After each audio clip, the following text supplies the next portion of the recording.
What I wrote about today was what happened, I guess, Tuesday night when they decided, gosh darn, that deadline of March 31st is just about as elastic as everything else with this bill. So, well, in that, I actually wanted to play for you a clip from Kathleen Sebelius being asked directly about that delay in reference to what you point out in March of the statement she made earlier on in the month, not 2 weeks ago, about not having more delays. And right. Here is what she had to say. It's cut number 15, and so let's roll it. Let me ask you about this deadline. In March, I was just watching the tape, you testified that you would not extend this March 31st deadline just a little bit ago. So what happened? Is this an extension? Is this a delay? Is this another problem? It's none of the above. It's actually a very logical way to make sure people get through the system. What we did in December, we're doing again, which is to say if you're in line on March 31st at midnight, if you're trying to get through the system and the volume is higher than expected, we want to make sure you actually can complete the process and buy health insurance. Many, for the first time, affordable health care is available. So this is not an extension of open enrollment. It is just saying, like you do on Election Day, if you're in line to vote, we want to make sure you vote. These are people who want health insurance. They have an affordable option for the first time in their lives for many people who have never had affordable coverage in their workplace. Secretary, sorry to interrupt you, but we're going to run out of time. You're saying it's not an extension. The deadline is still March 31st, just to be clear. That's correct. That is correct. If you're in line in the system trying to get health insurance, we want to make sure you complete the process. But so this in is line, not meaning an extension of open enrollment. On the website, you've already started the process. Yes. Then, yes. And how long do you have then to complete that process if you're already in line? We're urging people to do it as quickly as possible. We want to make sure that they can buy health insurance if that's what they want to do for themselves and their families, and complete the process. So you highlight this piece in your piece, actually. That's correct, Arnold. And see, I'm a follower, man, and love your work. But this is important because this should explain to you all listening that he's getting the same information, but he has the background to explain why this is simply what Kathleen Sebelius said was simply not true. Well, you know, it sort of is true in one sense, as long as you leave out the critical detail that all of this is based on the honor system, and that all people need to do is check a little blue box on the healthcare.gov website indicating that they tried to enroll before the deadline. And then they will have, well, they started to say mid-April, but then some official talked to the Daily Mail and said, well, maybe it could even be longer than that. So this is not like being in line to vote. This is like being outside somewhere and then, you know, saying, well, you know, I really was in that line to vote, but now I'm coming back and now I want to vote. So, again, based on the honor system, the same thing they did with income verification so you could get a subsidy.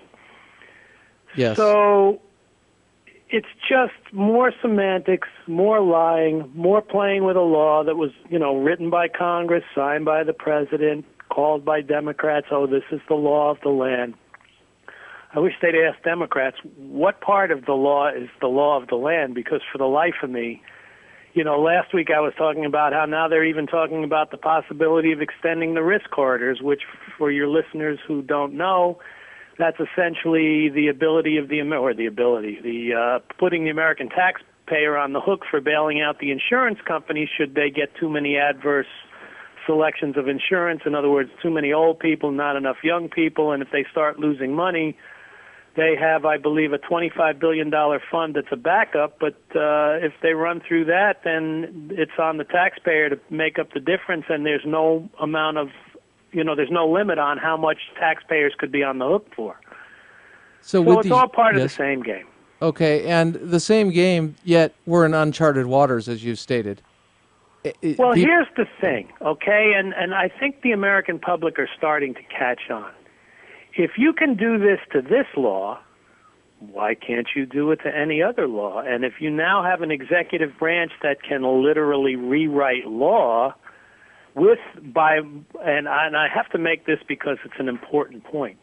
The only way this is possible is that you have at least half of Congress, and I mean the democratically controlled Senate, that is willing to kick the Constitution and the separation of powers to the curb as long as it's their agenda that's getting passed here. But, politics has a funny way of, coming around the other way, and if the Republicans get in, I can't imagine the Democrats would be okay with the Republicans unilaterally rewriting laws that go against that agenda. Does this speak to the need, the necessity of repealing this law because we don't know really what the law is? Well, again, in order to repeal this law, you would have to have a Republican Party with a backbone, and I'm not even sure the Republican Party has ever had a backbone, but I'm pretty sure they don't have one now. And realistically speaking, you're probably looking at earliest 2016 before you could repeal this, because you would need a Republican Senate, a Republican House, and a Republican President, because I don't think, even if you got a Republican Senate out of this 2014 election, that you would get a veto-proof amount of senators or congressmen that would vote to overturn an Obama veto, which would be a sure thing. But if we're looking at precedent, and again, the closing line of your article, uncharted waters, people could say, oh, this has been done with other laws. Like, for example, people might say, hey, they did this with Medicare, they did this with Social Security, they did this with Medicare Part D. They've changed the laws before, but that's not actually true, because then it goes to the process of the way they did it, I understand. That would be correct. In other words, you can change any law you want, but there's a process for doing that. And that's, to debate it back and forth in Congress or run it through and vote on it and pass it and then have the president sign it again. There's no problem with that. I mean, we do that all the time in this country. I mean, we've even had one constitutional amendment negate another constitutional amendment. But what we're doing now is you're getting a president who decides one day, hey, I don't like this, and we're just going to get rid of it. And yet where they really crossed the line this time is they themselves have been basing all of these changes on Obamacare with the idea that, we don't need to go to Congress because we have statutory authority to do so with this law. Well, you have Sebelius and two other government officials who have already testified that they have no statutory ability to change the deadline, and yet here they are doing it.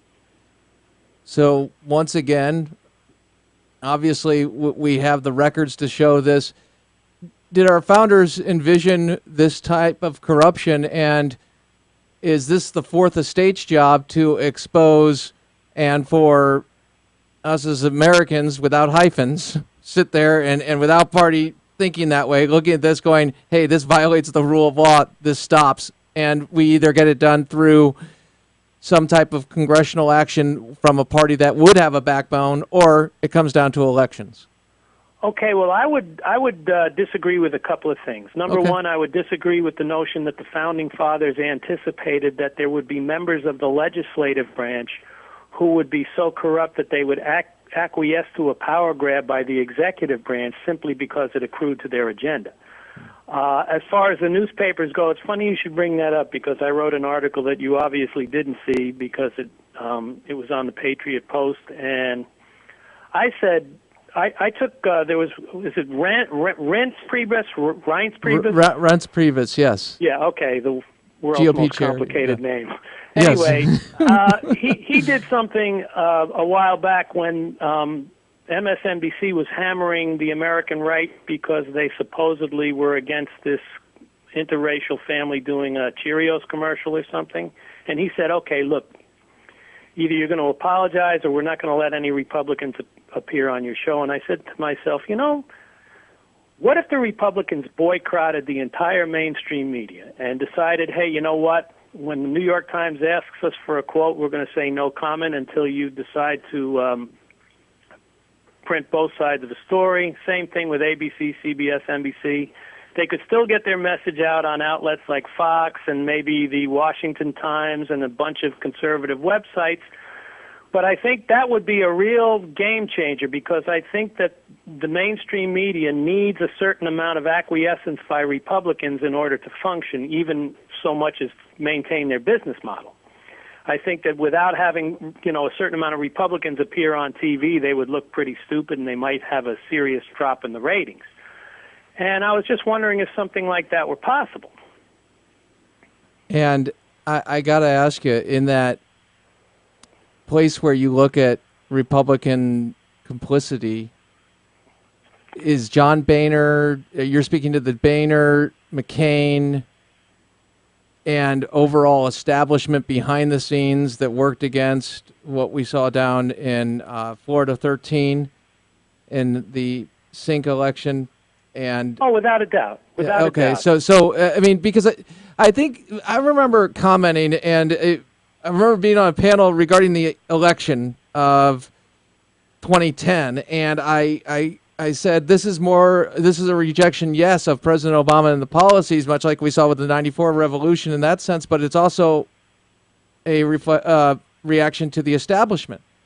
And, do you realize how much talent it takes to have a gift like Obamacare out there? Because let's face it, even for the most incompetent Republican, Obamacare is pretty much of a gift.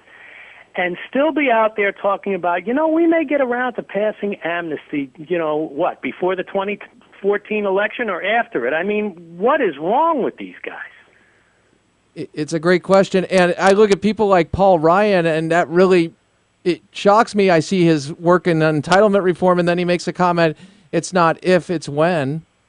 And I made a comment on one of those websites. I said, the total irrelevance of the Republican Party is not a question of if, but when. Mm-hmm. And that's where this is going. So what we see is the split between the Republican Party. Some people would look at the election really is about Republican versus Democrat, conservative versus liberal in the general sense. And what you're saying is, no, actually it's Democrats, establishment Republicans, and conservatives. And I would say it's Democrats, establishment Republicans, and the media versus conservatives. I think it's a 3-to-1 thing. Okay. And in order to get our message out and to win the hearts and minds of others as conservatives, your strategy would be, well, in a party sense, hey, boycott. But if conservatives do that, then you get Republicans ostensibly speaking for conservatives. Your thoughts? But okay, my idea is predicated on the fact that you could have relative unity on this, even amongst the establishment and the conservative Republicans, for the simple reason that whether the establishment wants to admit it or not, they get hammered just as hard by the mainstream media as the conservative Republicans do. There's always the John McCain who thinks he can curry favor, but, all John has to do is go back and look at his presidential run when the New York Times was trying to dig up what was supposedly a 30-year affair between him and some woman. I mean, it doesn't get any clearer than that, John. No, he was a maverick until he ran. Yeah, he lost his. They took that badge back. No more. I mean, you look at the second presidential debate when they're finally going to start talking about foreign policy, and there's Candy, Crowley acting like a linebacker for running interference for Obama there, and it's like, come on. Again, and like I said in my piece, how in the world do you have 3 presidential debates and a vice presidential debate, all moderated by progressive moderators? It's an excellent point, and oftentimes we're shouting at the television. I don't know if you do that anymore. I confess I still do, because I don't do that. I can't believe, even though I expect it, well, the Crowley move, but also what I saw with the vice presidential debate, I thought to myself, well, is anybody going to allow for Joe Biden to act like maybe a 5-year-old as opposed to a 2-year-old? And look, he was acting like drunk Uncle Biden. It was terrible. It was a total disservice to the country, what took place there. That's just my sense. But again, unless Republicans what are Republicans supposed to do? Because I've said to people, when they say, well, I don't know, that's a pretty radical idea. I say, well, give me an alternative. Just keep getting smacked across the top of the head every time you show up on TV, or every time there's a debate, there's two liberals and one conservative. I mean, how long do you want to live with that paradigm? And then we saw what happened in the Republican debates when Newt Gingrich recognized it and won the day. Oh, that's exactly what I said in my piece. I said, if you looked at where the loudest applause lines came during the Republican primaries, it was when Newt refused to accept the premises of the media moderator and turned it right back on them. And that's what I think Republicans have to do. But they're going to have to get together and say, hey, you know what, we got to use this as a strategy, not just a one-off like they did. And listen, the guy from, what's his name, Phil, whoever he was, from MSNBC, he apologized right away, like the next day. Oh, yeah, we were wrong for talking about the right in that manner. We apologize. So it is potential. Go ahead. It's potential to work. It can work. But I get the idea you're telling people, hey, look, we are at absolute crisis level. You can't push this any further. Because if you don't do it now, it's over. Yes? I think we got 2 elections to right the ship here, because I just, once you start getting an imperial executive, and let's face it, we are there, and I'm not leaving George Bush out of this. George Bush, in his own way, pulled some pretty wise guy moves himself, but, he was small potatoes compared to this guy.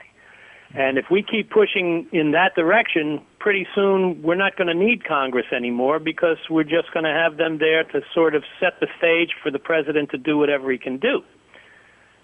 And again, I am a conservative, but this cuts both ways. I would no more want to see as a President Rand Paul issuing executive order after executive order any more than I want to see Barack Obama doing. Tell me, do you think that is the same on both the left and the right? Because I feel the same way. If a Republican was doing this, I mean, the way legislation is supposed to be passed is you're supposed to go into the arena, go back around, bring up the policy, have the support. It's not supposed to be shoved down our throats. So, I mean, they've got things mixed up and upside down.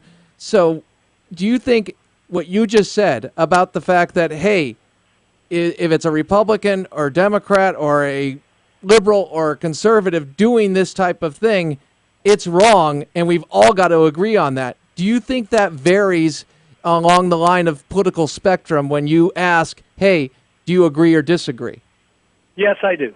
Yes, I do. I think that you have, in my opinion, you have far more of that going on the left. I believe the left, if you go all the way to the extremes of the left, when you start talking about overt communism and heavy-duty socialism, you're also talking about the Saul Alinsky types and the by any means necessary crowd. I'm sure there's some elements of that on the right, but you don't really see it as much. You don't really see as much of the effort to stifle the debate. I mean, the one thing that really annoys me about the people on the left is that they feel that once it gets to a certain point in the argument, they can substitute name-calling for logic and cogent back and forth.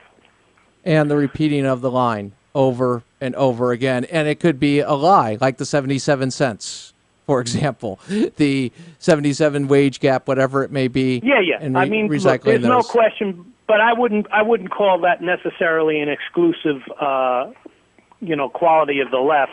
Mm-hmm. I believe there's a certain amount of lying that just accrues to politics, period. But I think that that's why the media forms such a crucial role, because, look, like I said, I'm a conservative, but if I think they're doing something bad, I'll get on them just as hard as I get on the American left. I think I've said to you before, but if I haven't, I don't think you would have been able to have Barack Obama if you hadn't had George Bush first. Because I think the whole notion of compassionate conservatism really confused the American public, because when the Republicans were in control, they spent money like drunken sailors. So now the Democrats come in and they're spending money like even drunker drunken sailors. But the American public say to themselves, so what's the qualitative difference here? In the final analysis, what's the genuine difference between the parties? And that's why I think we might be on the verge, especially since the millennials, from everything I'm reading, seem to be totally disenchanted with both parties, you might be on the cusp of maybe forming a third party, and that was another idea I was going to write about. You know, of course, third parties are usually dead in the water because they're just third parties. But what if some of the 4 or 5 or 6 or 8 20 seconds, conservatives, Go ahead. the Democrats in the Republican Party said, hey, you know what, we're breaking away, we're going to form the Constitution Party or something along that line, I think you might see a seismic shift. Arnold Ahlert, we're out of time, but thank you, brother. Great to be with you. Wonderful. AFR Talk.